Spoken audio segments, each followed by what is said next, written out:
हे फळ पहा. हे पाहिल्याबरोबर तुमची पहिली प्रतिक्रिया काय असते बरं? अरे रे रे रे, बुरशी आली, फेकून द्यायला हवं, खाऊ नका बरं कोणीच, असंच असतं ना. पण समजा असं असेल की ही खराब दिसणारी बुरशी लाखो लोकांचे प्राण वाचवण्याचं रहस्य दडवून बसली असेल तर? वेडेपणा वाटतोय. खरं तर हे इतकंही वेडं लक्षण नाही. असं आहे की प्राचीन इजिप्शियन लोक जखमांवर उपचार करण्यासाठी पावावरच्या बुरशीचा वापर करायचे. तर मग बुरशी किंवा कवकांमध्ये असं काय आहे जे आपल्याला बरं करतं? मग असं लक्षात आलंय की ही बुरशी प्रतिजैविकांचा म्हणजे अँटीबायोटिक्सचा स्त्राव करते. आणि अँटीबायोटिक्स किंवा प्रतिजैविक म्हणजे जे प्रतिसूक्ष्मजीवी औषध असतात, म्हणजे सूक्ष्मजीवांशी ते लढू शकतात.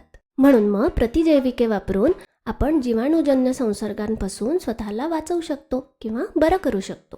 खरं तर जीवाणूंनी भरलेल्या पेट्री डिशमध्ये चुकून झालेली बुरशीची वाढ ह्या घटनेमुळे प्रतिजैविकांचा शोध लागला. तर पहा, 1928मध्ये अलेक्झांडर फ्लेमिंग हे सेंट मेरीज हॉस्पिटलमध्ये लंडनला सूक्ष्मजीवशास्त्रज्ञ होते. अलेक्झांडर फ्लेमिंग त्यावेळेस स्टॅफिलोकॉकस ऑरियसच्या संवर्धनावर काम करत होते. एकदा ते छोटी सुट्टी घेऊन काही दिवस बाहेरगावी गेले. जेव्हा त्यांच्या प्रयोगशाळेत परत आले तेव्हा त्यांना काहीतरी विचित्र दिसलं. एका डिशमध्ये हिरव्या रंगाची बुरशी शिरली होती आणि बुरशीच्या जवळचे सगळे जीवाणू नाहीसे झाले होते. फ्लेमिंग यांनी त्यांच्या या पेट्री डिशमधल्या हिरवट बुरशीचं नाव पेनिसिलियम नोटॅटम असं ठेवलं. आणि या पेनिसिलियम नोटॅटममधून जो स्राव होतो त्याला ते ज्यूस किंवा रस असं म्हणायचे. आणि त्यांनी हे सिद्ध केलं की हा रस किंवा ज्यूस इतर सूक्ष्मजीवांना नष्ट करू शकतो. हे सगळं खूप क्रांतिकारी होतं, कारण याचा अर्थ असा होता की फ्लेमिंग यांनी पेनिसिलिन असं नाव दिलेला हा ज्यूस शुद्ध केला जाऊ शकतो आणि मग तो रोगांवर उपचार करण्यासाठी वापरला जाऊ शकतो. खरं तर फ्लेमिंग यांनी केलेल्या प्रयोगांनी हे सिद्ध केलं की पेनिसिलिनचा वापर स्कारलेट फिवर, डिफ्थेरिया आणि न्यूमोनियासारख्या आजारांवर वापरला जाऊ शकतो. पण झालं असं की फ्लेमिंग यांना औषध म्हणून वापरण्या इतकं पुरेशा प्रमाणात पेनिसिलिन वेगळं करणं शक्य नाही झालं. सुदैवाने जवळजवळ 1 दशकानंतर ऑक्सफर्ड विद्यापीठातील हॉवर्ड फ्लोरी आणि अर्न्स्ट चेन या दोघांनी पेनिसिलियम क्रायसोजेनम शोधलं, ज्यातून खूप जास्त प्रमाणात पेनिसिलिन तयार होतं. आणि हे पेनिसिलिन नंतर दुसऱ्या महायुद्धाच्या काळात सैनिकांचे प्राण वाचवण्यास खूप कामी आलं. आणि तेव्हा पेनिसिलिनला अद्भुत औषध असं टोपण नाव मिळालं. तर मग हे पेनिसिलिन नक्की काय होतं? तर मानवाने शोध लावलेलं हे पहिलं प्रतिजैविक आहे. मग आता इथे मोठा प्रश्न असा आहे की प्रतिजैविक म्हणजे काय? प्रतिजैविक हे औषध असतं का, की रसायन असतं, की बुरशीचा जादुई रस असतो? चला समजून घेऊया. प्रतिजैविके खरं तर शस्त्र आहेत. ही रासायनिक शस्त्र काही जीवाणूंनी आणि कवकांनी तयार केलेली असतात. कशासाठी? तर इतर सूक्ष्मजीवांना मारण्यासाठी. आता या जीवाणूंना किंवा कवकांना इतर जीवाणूंशी युद्ध करायची काय गरज आहे बरं? मग याचं कारण असं आहे की हे जीवाणू, कवके आणि हे इतर सगळे जीवाणू एकमेकांशी जागेसाठी आणि अन्नासाठी युद्ध करतात, लढतात. अगदी त्याचप्रमाणे ज्याप्रमाणे तुम्ही तुमच्या भावंडांशी खाऊसाठी भांडत असाल, त्याचप्रमाणे सूक्ष्मजीव स्पर्धेतून प्रतिस्पर्ध्यांना बाहेर काढण्यासाठी प्रतिजैविके सोडतात. ठीक आहे, आता आपण काही गैरसमज दूर करूया. आपल्याला असं वाटतं की फक्त चांगले जीवाणूच प्रतिजैविक स्त्रवतात आणि हानिकारक सूक्ष्मजीवांना मारू शकतात. पण असं नाही आहे. खरं तर चांगले आणि वाईट दोन्ही प्रकारचे सूक्ष्मजीव प्रतिजैविके तयार करू शकतात. आपण फक्त आपल्यासाठी उपयुक्त असलेले प्रतिजैविके शुद्ध करून घेतो किंवा मोठ्या प्रमाणात त्याचं उत्पादन करून घेतो. बरं, आता आपल्याला कळलं आहे की प्रतिजैविके ही उपयुक्त आहेत कारण ती रोग निर्माण करणाऱ्या जीवाणूंना मारतात.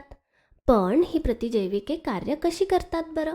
जीवाणूंना आपल्याला आजारी पाडण्यासाठी आपल्या शरीरात स्वतःची संख्या वाढवणं आवश्यक असतं, बरोबर?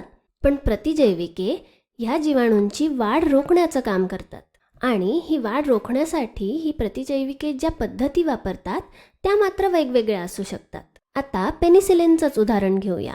तर पहा, ही एक जीवाणूची पेशी आहे. त्याला पेशीभित्तिका आहे, पेशीपटल आहे आणि 70S रायबोझोम पण आहे. आता या जीवाणूला स्वतःची संख्या वाढवायची असेल, एकाचे 2 व्हायचे असतील, तर त्या वाढीसाठी त्याला मजबूत पेशीभित्तिका तयार करावी लागते. पण हा जीवाणू जर पेनिसिलिनच्या संपर्कात आला तर ही पेशीभित्तिका मजबूत होऊ शकत नाही आणि मग अशा प्रकारे या जीवाणूची आपल्या शरीरामध्ये वाढ होऊ शकत नाही, कारण त्याची पेशीभित्तिका आता मजबूत नसते. आता दुसरं उदाहरण पहा, ते म्हणजे टेट्रासायक्लिन. टेट्रासायक्लिन हे 70S बॅक्टेरियल रायबोझोम्सना म्हणजे प्रथिनांची निर्मिती करणाऱ्या या छोट्या यंत्रांना रोखतं. यामुळे जीवाणूंची वाढ होऊ शकत नाही. मग आता तुमच्या मनात प्रश्न आला असेल ना, की ही प्रतिजैविके जर पेशींना इतक्या सहजपणे मारू शकतात, ती आपल्या पेशींना सुद्धा हानी कसे काय नाही पोचवत? तर पहा, ही आहे जीवाणूची पेशी. याचं नीट निरीक्षण करा आणि तिची तुलना मानवी पेशीसोबत करून पहा.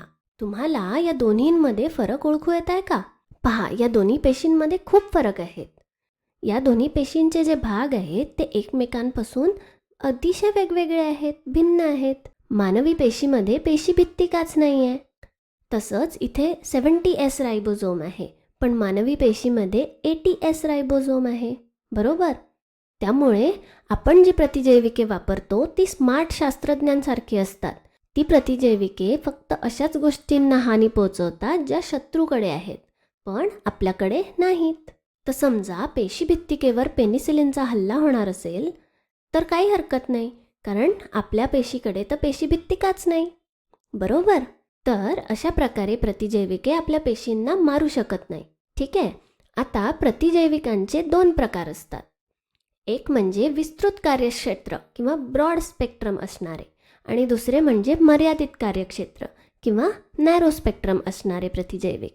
नावाप्रमाणेच विस्तृत कार्यक्षेत्र असणारे जे प्रतिजैविक असतात ते अनेक प्रकारच्या जीवाणूंवर प्रभावी ठरतात.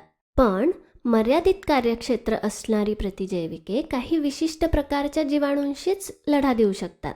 जेव्हा तुम्ही डॉक्टरांकडे जाता आणि डॉक्टरांना तुम्ही आजारी असण्याचं नेमकं कारण माहीत नसतं, तेव्हा ते ब्रॉड स्पेक्ट्रम किंवा विस्तृत कार्यक्षेत्र असणारी प्रतिजैविके आपल्याला देतात, कारण त्यांना कारणीभूत असलेले जीवाणू अजूनपर्यंत माहिती नसतात. पण मग समजा त्यांनी तुम्हाला काही रक्तनिदान वगैरे करायला सांगितले आणि मग त्यानंतर त्यांना कळलं की तुम्हाला नेमका आजार कशामुळे झाला आहे, तर मग त्यानंतर ते तुम्हाला नॅरो स्पेक्ट्रम अँटीबायोटिक्स किंवा मर्यादित कार्यक्षेत्र असलेली प्रतिजैविके देतात, कारण आता त्यांनी कारणीभूत असलेले जीवाणू ओळखलेले असतात. आता आपल्याला नेहमी सांगितलं जातं की प्रतिजैविके फक्त डॉक्टरांच्या सल्ल्यानेच घ्यावी. पण का बरं असं? प्रतिजैविके ही अतिशय शक्तिशाली औषधे आहेत, पण ही औषधं विषाणूजन्य संसर्गांवर अजिबात प्रभाव करू शकत नाही. विषाणूंमुळे जर तुम्हाला आजार झाला असेल तर यांचा काही उपयोग नाही. प्रतिजैविके फक्त जीवाणूंच्या विरुद्ध काम करू शकतात. त्यामुळे सर्दी किंवा फ्लू यासारख्या आजारांसाठी प्रतिजैविकांचा वापर करणं पूर्णपणे निरर्थक असतं. आणि दुसरं म्हणजे जेव्हा प्रतिजैविकांचा चुकीचा वापर केला जातो तेव्हा ते प्रतिजैविकांना दाद न देणारे सुपरबग तयार करू शकतात. कसं? ते आता पहा. कल्पना करा की तुमच्या घरात खूप झुरळ आहेत आणि तुम्ही दररोज थोडासा कीटकनाशक त्यांच्यावर फवारता. आता काय होईल? कमकुवत झुरळं मरून जातील, पण जे कणखर आहेत ते जगतील आणि लवकरच तुमच्या घरी अशा सुपर झुरळांची फौज तयार होईल ज्यांना उपलब्ध असलेल्या कोणत्याही कीटकनाशकांनी थांबवता येणार नाही. आणि जीवाणूंच्या बाबतीत पण हेच नेमकं होतं. प्रतिजैविकांना दाद न देणारे सुपरबग्स उपलब्ध असलेल्या कोणत्याही प्रतिजैविकाने रोखले जाऊ शकत नाही. आणि म्हणूनच तुम्ही जेव्हा प्रतिजैविके घेता तेव्हा डॉक्टर तुम्हाला दिलेल्या सगळ्या गोळ्या पूर्ण घ्यायच्या, म्हणजे त्याचा कोर्स पूर्ण करायचा आग्रह करतात. ठीक आहे? तर या व्हिडिओसाठी इतकंच. धन्यवाद.